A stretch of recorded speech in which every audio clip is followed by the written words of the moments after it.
தாய் தமிழ் உறவுகள் அனைவருக்கும் என்னுடைய இனிய வணக்கங்கள். ரொம்ப நாளாச்சு நம்ம காணொலி பேசி. இப்போ பேச வேண்டிய தேவை வந்திருக்கிறது. என்ன தேவை அப்படின்னா, மிக சமீப காலமாக அது மிக சமீபம் அப்படின்னா, ராஜராஜ சோழனுடைய சதய விழாவுக்கு பிறகு முத்திரையர்களை தெலுங்கர்களாக கட்டமைக்க குறிப்பிட்ட ஒரு நபர், ஒரு அமைப்பு சார்ந்து போய்கிட்டு, அது பாதுகாப்பு கருதியாக இருக்கலாம், அமைப்பு சார்ந்து போகிறது, அந்த அமைப்பு சார்ந்து போய்கிட்டு அந்த சமூக இளைஞர்களை மூளைச்சலவை செய்து முழுக்க பேக் ஐடியில் முத்திரையர்களை தெலுங்கர்களாக கட்டமைக்க முயற்சி பண்ணுறது. அப்புறம் காமராஜர் ஐயாவுக்கு ஆட்டுக்குட்டி நாங்கள் தான் வாங்கி கொடுத்தோம்னு சொல்கிறது. அப்புறம் பாண்டியர்கள் நாங்கள் தான் சொல்கிறது. அப்புறம் அழகுமுத்து கோன் எங்காலு தான் சொல்கிறது. இது போன்ற வரலாற்று திருட்டுக்களை,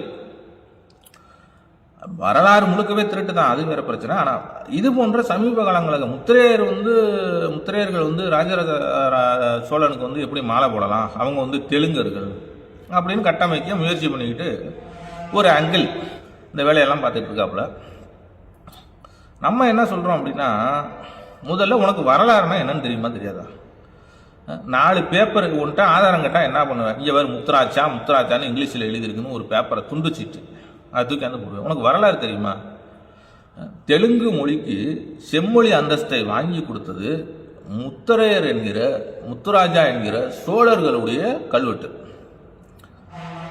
அதான் வரலாறு. நீ குண்டு சட்டிக்குள்ளேயே குதிரை ஓட்டிக்கிட்டு இந்த நாவல்கள் எழுதுவாங்கல்ல, அது என்ன பொன்னியின் செல்வன், இந்த மாதிரி நாவல்களை படிச்சுட்டு அதுதான் வரலாறுன்னு நம்பிட்டு இருக்கு. அது வரலாற்றை தழுவி எழுதப்பட்ட நாவல்கள் தான்.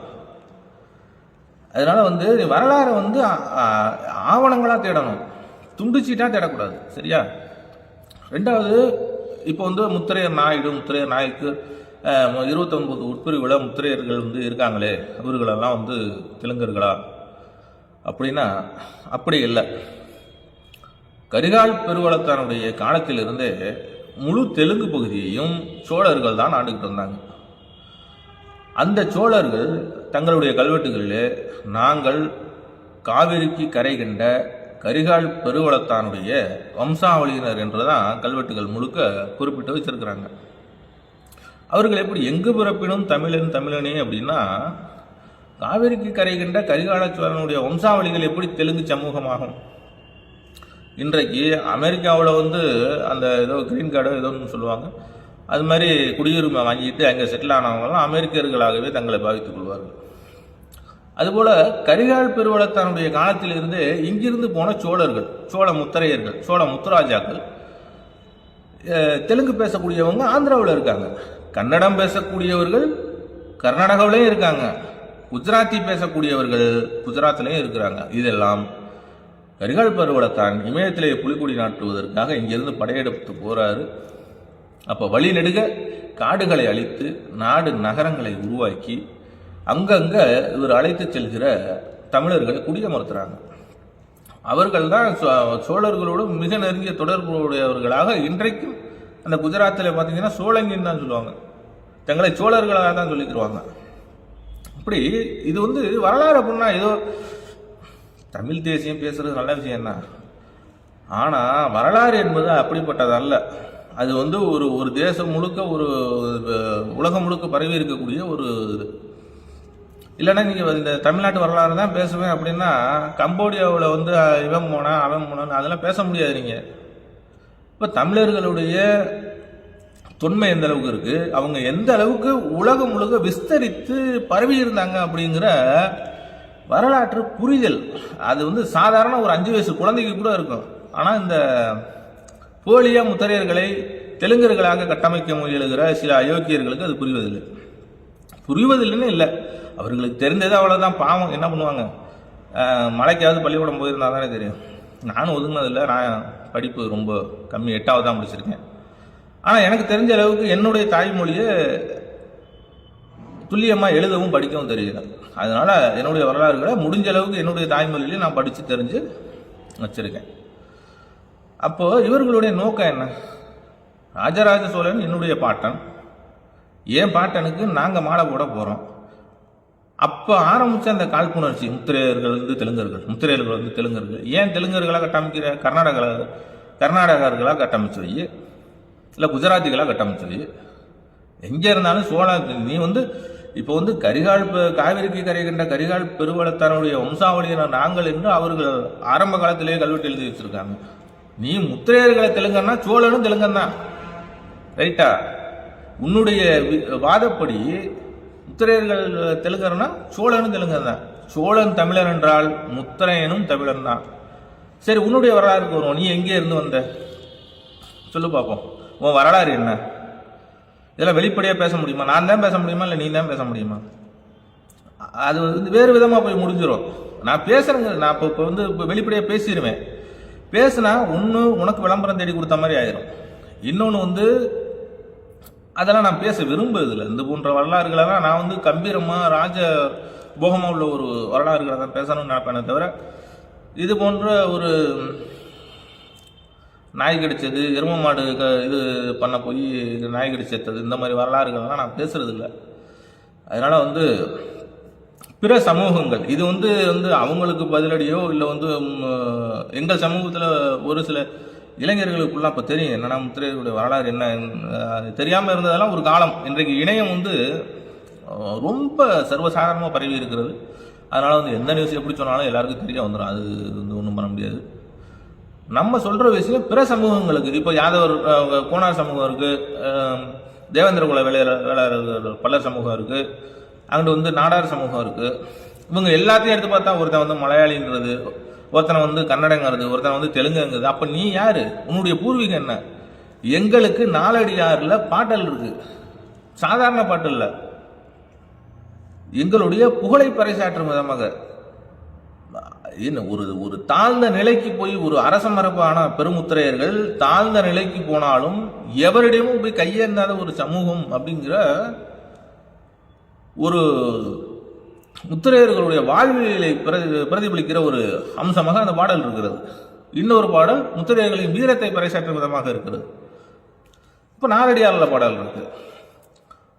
அதை விட்டா எல்லா காப்பியங்களிலும் எங்களுடைய வரலாறு இருக்கிறது.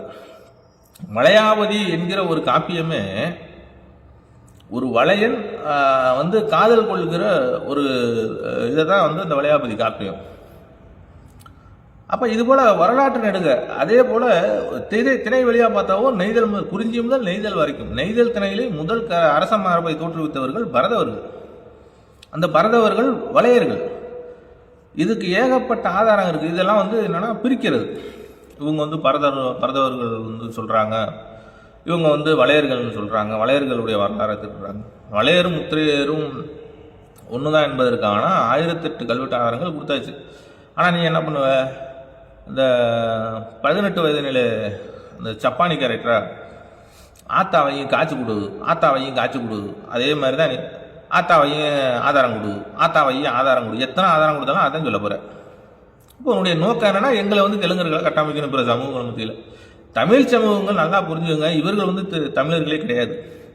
புதுக்கோட்டை தொண்டைமான் செப்பேடுகள் எழுதியது ராஜா முகமது என்கிற ஒரு முகமதியர். மிக தெளிவாக, அதாவது அவரும் அடிப்படை ஆதாரம் இல்லாமல் எழுதலை. புதுக்கோட்டை தொண்டைமான் செப்பேடுகளை வைத்து எழுதியிருக்கிறார். அவர்கள் எழுதிய செப்பேடுகள், அவர்கள் எழுதிய நூல்கள், புகழுரைகள், தங்களே எழுதி கொண்டவைகள். அது மாதிரி திருமங்கை ஆழ்வார் அவர்கள் என்ன சொல்றாங்கன்னா தொண்டைமான்கள் அவர்களே எழுதி கொண்ட கல்வெட்டு. அதில் கள்ள திருமங்கிறத மட்டும் மென்ஷன் பண்ணி சில இடத்துல உலாவிக்கிட்டு இருக்கு. முகநூல் பக்கங்களில் பார்த்துருக்கேன். அது உண்மை இல்லை, அது போலி. கள்ளத்திருமங்கிறது காரண பெயர்.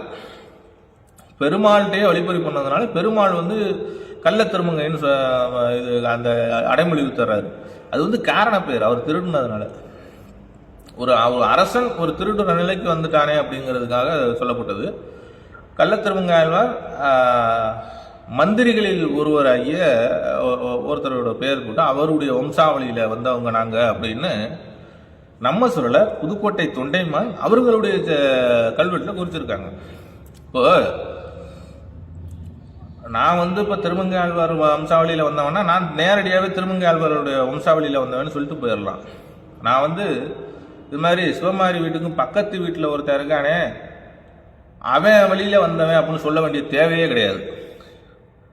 இதெல்லாம் மக்கள் தமிழ் சமூகங்கள் புரிஞ்சுக்கணும். இவங்க வந்து இது கட்டமைக்கிறாங்க. இந்த 29 உட்பிரிவுல நாயுடு இருக்கு, நாயக்கர், எல்லா சமூகங்களும் இருக்கு. அதெல்லாம் பட்டங்கள். இப்போ இங்கேருந்து நம்ம ஆந்திராவில் போய் இருக்கோம்னா அங்கே நம்மளாவது பரவாயில்ல, நம்மளாவது போகிறோம்னா நம்ம பேர்லேயே இருந்துட்டு போயிடுவோம். இப்போ நம்மளை தெலுங்கு, ஆந்திராக்காரன், மலையாளி அவன் கட்டமைக்கிறாங்கல்ல, இவங்கெல்லாம் போனாங்கன்னா அங்கே என்ன சமூகம்? இப்போ ஆந்திரானா ரெட்டியார்கள், இந்த மாதிரி சமூகங்கள் கொஞ்சம் உயர் அந்தஸ்தில் இருக்கக்கூடிய சமூகங்கள். அந்த ரெட்டியாரே நாங்கள் தான்றாங்க அங்கே. அதுதான் இங்கே நடந்துகிட்டு இருக்கு. எந்தெந்த சமூகங்களுடைய வரலாறுகள் எல்லாம் புகழக்கூடிய அளவுக்கு, போற்றக்கூடிய அளவுக்கு கம்பீரமிக்க வரலாறுகள் இருக்கிறதோ அது எல்லாம் எங்கள் வரலாறுவாங்க. அப்போ இந்த வரலாற்று திருட்டை இவர்கள் கைவசப்படுத்துவதற்காக, இவர்களே நியாயப்படுத்திக் கொள்வதற்காக இந்த மண்ணுக்கே சம்பந்தம் இல்லாத ஒரு கூட்டம், இந்த மண்ணுக்கு எந்த திணையிலையுமே இல்லாத ஒரு கூட்டம், சங்க இலக்கியங்களில் புகழப்பட்ட நாலடியார் பாடல் பெற்ற ராஜராஜ சோழனுக்கு முன்பே தமிழுக்கு மெய்கீர்த்தி கண்ட கல்வெட்டிலே தன்னை புகழ்ந்து புலவர்கள் பாடிய வெண்பாக்களை கன்னித்தமிழ் மாறாமல் கல்வெட்டிலே பதித்த பெரும்பிடுகு முத்திரையருடைய வம்சாவளியான முத்திரையர்களை தெலுங்கர்களாக கட்டமைக்கிறான் சில அயோக்கிய பயல்கள், அயோக்கியர்கள், கடைந்தெடுத்த அயோக்கியர்கள். இவனுக்கும் இந்த மண்ணுக்கும் என்ன சம்பந்தம் இருக்கிறதுன்னு ஆதாரபூர்வமா நிரூபிக்கட்டும். தமிழ் நிலத்துக்கே நீ யாருன்னு தெரியாது, தமிழ் நிலத்துக்கு உனக்கு என்ன சம்பந்தம்? புதுக்கோட்டைக்கு நீங்கள் வந்தேறி முடிகள், தொண்டைமான்கள் புதுக்கோட்டைக்கு வந்தேறிகள். இன்னொன்று சொல்றேன், நல்லா கேட்டுக்கங்க. புதுக்கோட்டை தொண்டைமானுக்கும் அறந்தாங்கி தொண்டைமானுக்கும் தொண்டை மண்டல தொண்டைமான்களுக்கும் எந்த சம்மந்தமும் கிடையாது. நல்லா புரிஞ்சுக்கங்க.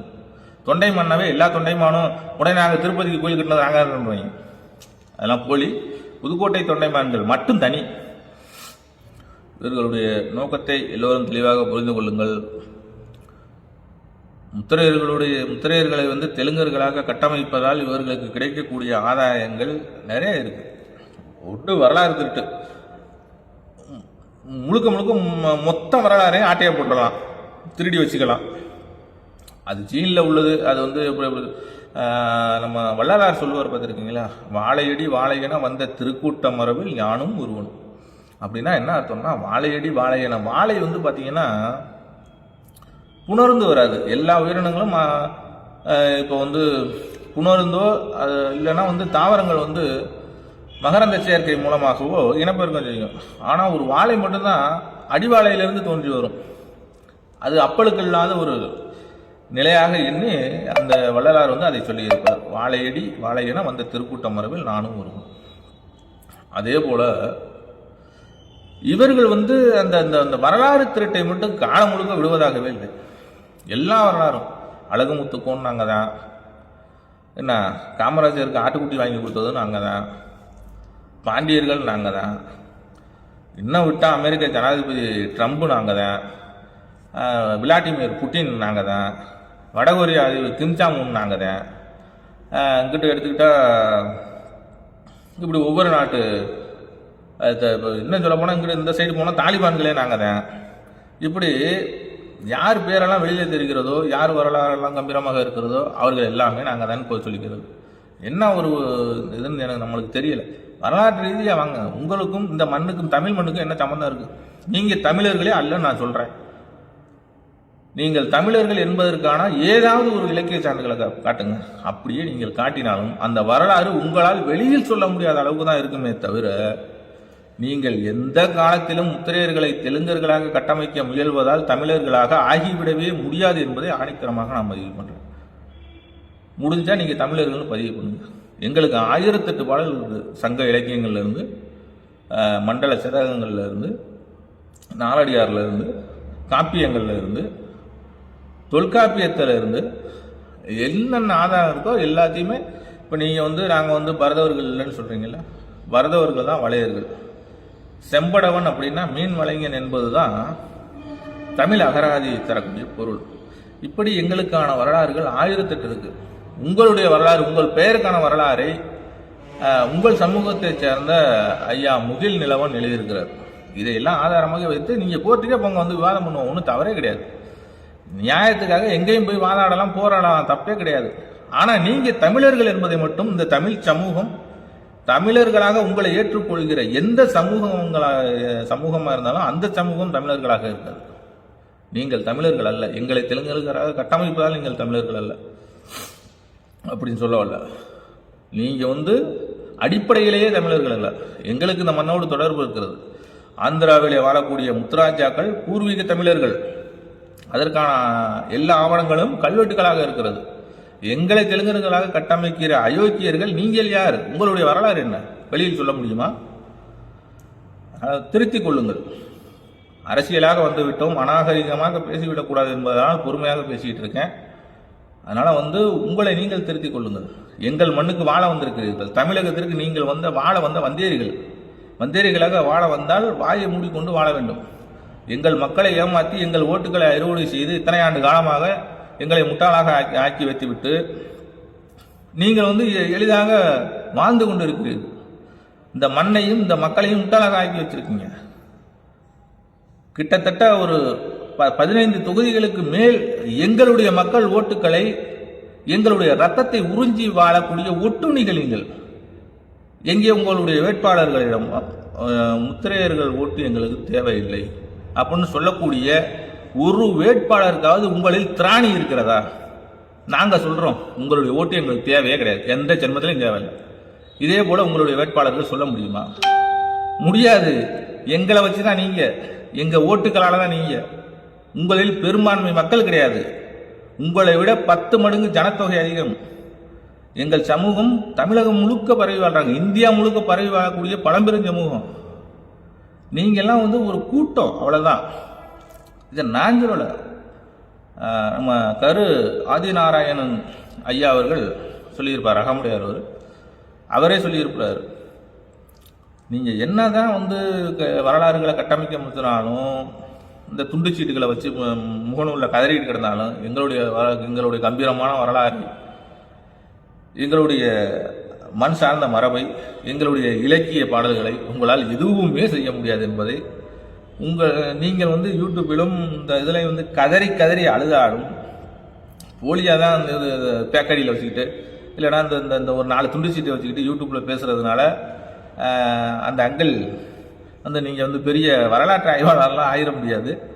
ஏன்னா உங்கள் சமூக ஆய்வாளர்கள் எழுதி வச்சு 4 பேப்பரை மேய்ஞ்சி விட்டு நீங்கள் மேய்ஞ்சிக்கிட்டே இருக்க வேண்டியதுதான். வேறு எந்த பிரயோஜனம் இல்லை. அதனால் பிற சமூகங்களும் முத்திரையர்களும் தெளிவாக ஒரு விஷயத்தை புரிஞ்சுக்கங்க. அவர்கள் தமிழர்கள் அல்ல. இதை நான் சொல்கிறேன், அவர்கள் தமிழர்களே அல்ல. அந்த சமூகத்து பேரை நான் ஏன் சொல்கிறது இல்லை அப்படின்னா, நம்மளால் அவர்களுக்கு எந்த விளம்பரமும் கிடைத்து விடக்கூடாது என்கிற ஒரு நல்ல எண்ணம் தான். நமக்கு தேவையில்லை அது. நம்ம நம்மளை எவன் தெலுங்குன்னு சொன்னானோ அவனுக்கான காணொலியாக இதை எடுத்துக்கிட்டு போட்டோம், அவ்வளோதான். சரியா? அவன் தெலுங்குன்னு, அவன் ஒரிஜினல் தெலுங்கு. நாம் தெலுங்கு பகுதியில் இன்றைக்கும் நம்ம சமூகங்கள் வாழ்ந்துக்கிட்டு இருக்கு. இன்றைக்கும் அகமுடையார் சமூகத்தில் மருதுபாண்டியர்களோட சிலை வைத்திருக்கிறார்கள். அப்போ அகமுடையார்களெல்லாம் தெலுங்கர்களா? தெலுங்கு பேசக்கூடிய இந்த இவர்கள் சொல்லக்கூடிய சமூகத்தில் உள்ள வேலூரில் இங்கே இருக்கிறாங்க. வேலூரில் எனக்கு தெரிஞ்சவங்க இருக்காங்க. அப்போ அவங்க பேசுகிறதுல நியாயம் இருக்குது. ஏன்னா அவங்களுடைய தாய்மொழி. நம்ம வாழ்வியலுக்காக பழகிக்கணும். இப்போ மும்பையில் இருக்கக்கூடிய தமிழர்கள் மராத்தி பேசுவாங்க, நல்லா ஹிந்தியும் பேசுவாங்க. அப்போ அவங்களாம் மராத்தியர்களா? அதனால் எங்கு பிறப்பினும் தமிழன் எங்கு பிறப்பினும் அயலானே. அதனால் இந்த மண்ணுக்கும் இந்த மரபுக்கும் தமிழருக்கும் இந்த முத்திரையருக்கும் மட்டும் ஒரு எக்காலத்திலும் பிரிக்க முடியாத ஒரு இணைப்பு உண்டு. அது சங்க இலக்கியத்திலிருந்து எல்லா இலக்கியங்கள் மூலமாகவும் நம்மளுக்கு தெரிய வரும். இவ்வளவு நேரம் பேச வேண்டிய தேவையே இல்லைன்னு நினைக்கிறேன். மீண்டும் சந்திப்போம் உறவுகளே. நன்றி.